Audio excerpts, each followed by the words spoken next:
تمام تعریفیں حمد اور ثنا اللہ تبارک و تعالی کے لیے۔ درود و سلام نبی اکرم نور مجسم شفیع معظم احمد مجتبی جناب حضرت محمد مصطفیٰ صلی اللہ تعالی علیہ وسلم کی ذات والا صفات کے لیے حمد و صلات کے بعد مسلمان کا یہ عقیدہ ہے کہ ہمارا خالق اللہ ہے، ہمارا مالک اللہ، ہمارا رازق اللہ۔ جب یہ ساری چیزیں، ساری عطائیں، ساری نعمتیں اللہ کی ہیں تو پھر مسلمان کی ساری توجہ بھی اللہ ہی کی جانب ہونی چاہیے۔ اسے کوشش کرنی چاہیے کہ وہ ہر معاملے میں، ہر مسئلے میں، ہر پریشانی میں اپنی توجہ اپنے رب کریم کی جانب مبذول رکھے۔ انسان جب اپنے علم پر بھروسہ کرنے لگتا ہے یا اپنی عقل پر بھروسہ کرنے لگتا ہے یا اپنے تعلقات پر بھروسہ کرنے لگتا ہے یا اپنی دولت پر، مال پر، صحت پر، تو ایک بہت بڑے دھوکے کا شکار ہو جاتا ہے۔ اور انسان جب انسانوں پر بھروسہ کرنے لگتا ہے تو پھر اللہ تعالیٰ اسے بعض اوقات انسانوں کے سپرد کر دیتا ہے، انسانوں کے سپرد۔ اور بہت سارے ایسے لوگ بھی ہوتے ہیں جو رب کریم کو بھولتے ہیں اور وہ اپنی ساری توجہ انسانوں کی طرف، دنیا کی طرف، دنیا داروں کی طرف کر لیتے ہیں، تو اللہ تعالیٰ فرماتا ہے پھر میں انہیں یہ سزا دیتا ہوں کہ وہ مجھے بھولنے نکلے تھے تو میں نے انہیں ان کا اپنا آپ بھی بھلا دیا، اپنا آپ بھی۔ سورہ حشر کو دیکھیے گا، فرمایا وَلَا تَكُونُوا كَالَّذِينَ نَسُوا اللَّهَ فَأَنسَاهُمْ أَنفُسَهُمْ۔ ان لوگوں کی طرح نہ ہو جانا جنہوں نے اللہ کو بھلا دیا تو اللہ نے پھر انہیں ان کا اپنا آپ بھی بھلا دیا، انہیں اپنی بھی ہوش نہیں رہی، وہ ایسے مسائل میں گھر گئے، وہ ایسی آزمائشوں میں الجھ گئے، وہ ایسی دنیا داری کے اندر الجھے کہ انہیں اپنا بھی پتہ نہ چلا۔ اب تو ڈھونڈتا پھرتا ہوں اے اقبال اپنے ہی آپ کو، اب تو ڈھونڈتا پھرتا ہوں اے اقبال اپنے آپ کو، آپ ہی گویا مسافر، آپ ہی منزل ہوں میں۔ جب انسان خدا فراموش ہوتا ہے تو خود فراموش ہو جاتا ہے۔ ہمارا بڑے زمانے سے تکیہ ہے، کبھی امریکہ پر، کبھی یورپ پر، کبھی برطانیہ پر، کبھی مالداروں پر، کبھی اسلحے والوں پر۔ اس کا نقصان یہ ہوا کہ اپنا کوئی وجود نہیں رہا، اپنا کوئی نظریہ نہیں رہا، اپنی کوئی سوچ نہیں رہی۔ ایسے محسوس ہوتا ہے کہ کوئی منشور نہیں، کوئی دستور نہیں، لگام منہ میں ہے اور اس کا سرا کسی کے ہاتھ میں ہے، وہ جدھر چاہتا ہے ہمیں گھما لیتا ہے۔ اللہ فرماتے ہیں یوں نہ ہو جانا کہ تم رب کو بھلا دو اور پھر تمہیں اپنا آپ بھی بھول جائے۔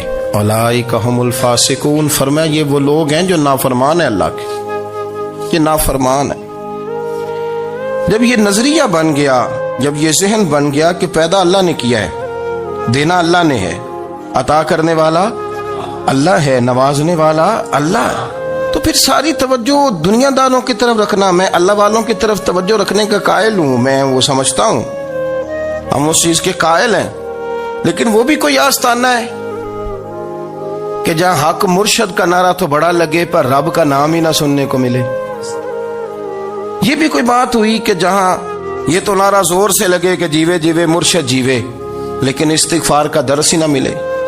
جہاں ہر وقت یہ بتایا جائے کہ یہاں آ گئے تو بچ گئے، کیسے بچیں گے؟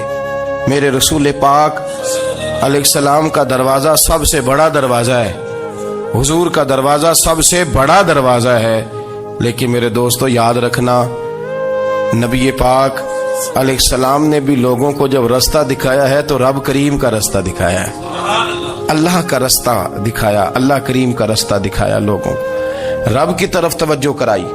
میرے رسول کریم سید عالم صلی اللہ تعالی علیہ وسلم نے لوگوں کی اللہ کی جانب توجہ کرائی اور لوگوں سے یہ کہا کہ وہ اپنے رب کریم کی جانب اپنا ذہن رکھیں، اپنی توجہ اپنے اللہ کی جانب مبذول کریں۔ میری بات کو اچھے طریقے سے سمجھیے گا، علم اللہ تبارک و تعالی عطا کرتا ہے، تو اسے اللہ کی عطا ہی سمجھنا چاہیے. کچھ لوگوں کے پاس علم ہوتا ہے پر علم نافع نہیں ہوتا, وہ ٹامک ٹونیاں مارتے رہتے ہیں ساری زندگی. علم کو اللہ کی عطا سمجھیں, اپنی عقل پر اپنے شعور پر زیادہ بھروسہ نہ سمجھیں, نظر اللہ پہ رکھیں. حضرت مولا علی شیر خدا کرم اللہ تعالی وجہہ الکریم سے کسی نے پوچھا تھا بڑا عالم کون ہوتا ہے؟ ہمارے ہاں تو اب وہ والے عالم پائے جاتے ہیں نا اللہ ماشاءاللہ, جو ممبر پہ بیٹھتے ہیں تو دعوے ہی دعوے ہیں, ممبر پہ بیٹھتے ہیں تو دعوے ہی دعوے ہیں. اس طرح کے عالم ہمارے ہاں پائے جاتے ہیں.